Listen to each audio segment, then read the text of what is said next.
first event of the Kitefoil World Series circuit in 2023 brought riders to the mountains of Austria.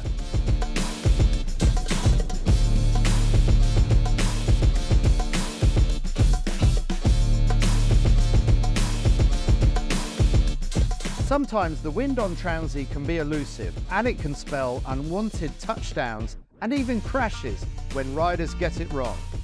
One man who appears to have the measure of those difficult conditions, however, is Martin Dolenz. The Croatian won this event in 2022, and this year he opened with a strong defence of the title. No wonder some of the other competitors refer to Dolenz as the Traunsee King. The first day of Traunsee was challenging as always. I luckily had a really good day. I did really good decisions. Kiting here is super special because you're kiting and you're watching the mountains, and the fresh water that you can drink actually is really cool. So yeah, we always love to come back to Traunsee. I guess I'm still in top conditions since the Worlds, and yeah, but I think this place, it's not really so much about the speed, it's more about reading the course and having good starts. The Kitefoil World Series, I think this year it's definitely the best training we can get for the Olympics.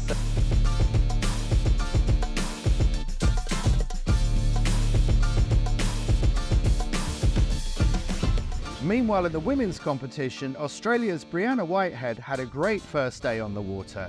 Even more impressive considering this was her first time at Traunsee.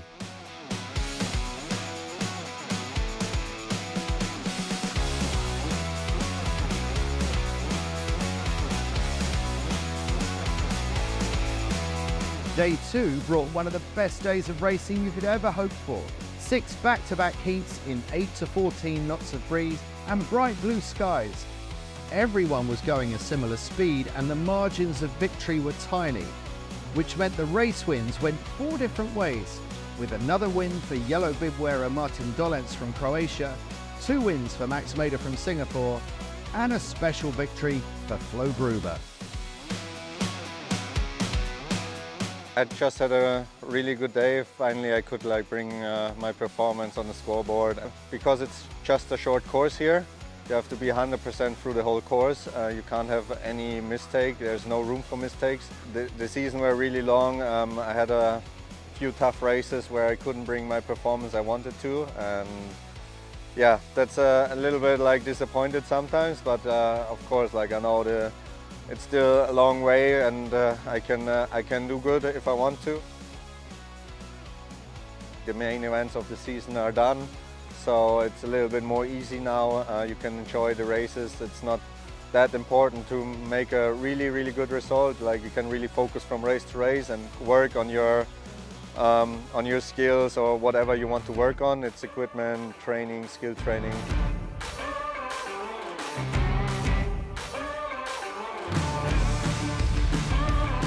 Lauriane Nolot has now closed to within 2 points of the top female rider on the scoreboard, Australia's Brianna Whitehead.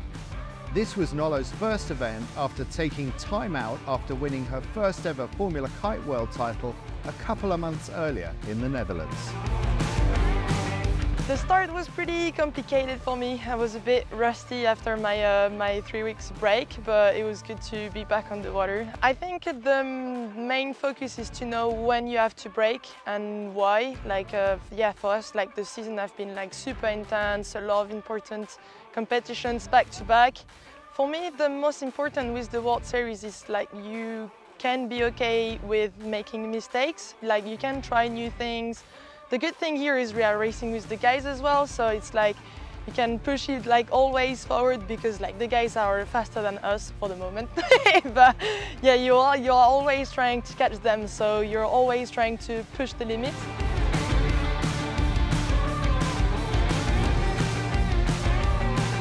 While we were in Austria, it was the perfect opportunity to catch up with the country's up-and-coming riders. It's not that easy. It's a very logistic challenge, a big logistic challenge, because in Austria the only lake that really comes into places here, and the wind conditions are not always the best. So for 2.5 years now I've been traveling almost all year round with my coach and with the help of the Austrian Federation. Yeah, so I've been kitesurfing for 15 years now. I started because my dad has been doing it since 1999. And by the year of 2020, I injured myself. And then it was around the same time that kiteboarding became an Olympic sport. And I was kind of looking for the fire in myself again to do something new. And I took the challenge to swap to racing.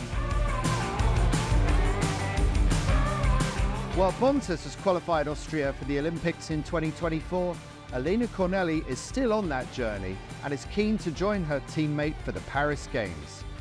She also remembers she's come a long, long way in the past few years.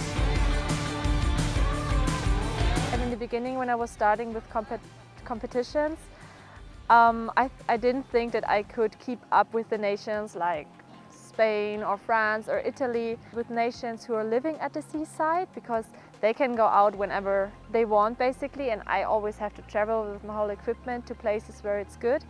But on the other hand, I think I have another motivation, and I might appreciate the water way more than others, because I know I'm here now and I want to go out, and it's not like, today the conditions, they don't look good, I go the next day, because I want to spend every day on the water when I'm at the seaside or when I'm at the lake.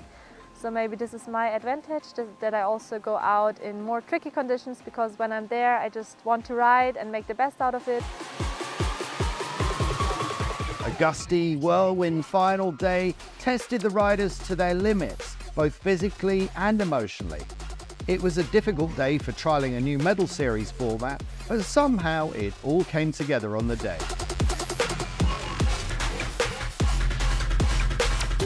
In the men's competition, JJ Kozłowski from Poland fought his way through from 10th up to 6th in the knockout rounds. But in the four-rider final, there was simply no stopping Max Mader. Carrying through the benefit of 2 race wins for having led the opening series, the 17-year-old from Singapore won the first race of the final and sealed gold in quick order. Flo Gruber took silver and Dennis Taradin of Cyprus the bronze.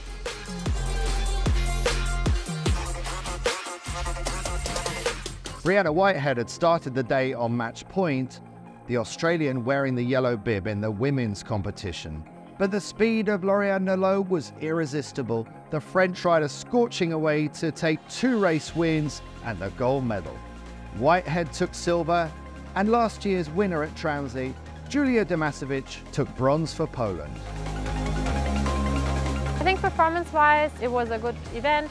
I think my speed was okay. I can always improve and become better, but I think I'm there and I just have to work in some parts to become even better. Transit delivered way more racing days than we expected. 3 out of 4 days, we were out on the water, racing, battling, having fun. So great turnout for this event. It had been a great week of competition and another triumph for Transi and the local organisers. As you can see right now, we had the medal races, and it was, I think, a perfect show what the riders put on. The Max, for almost 20 years we are doing now this high caliber and high event racing on different boat classes nowadays, in the last 4 years now, with the kite foils, what is I think the most impressive story we ever did. And for the region it's a very important economical factor which pays in for tourism, what pays in for the acknowledgement of our region out in the world of sailing, out in the world of kiting and water sports in general.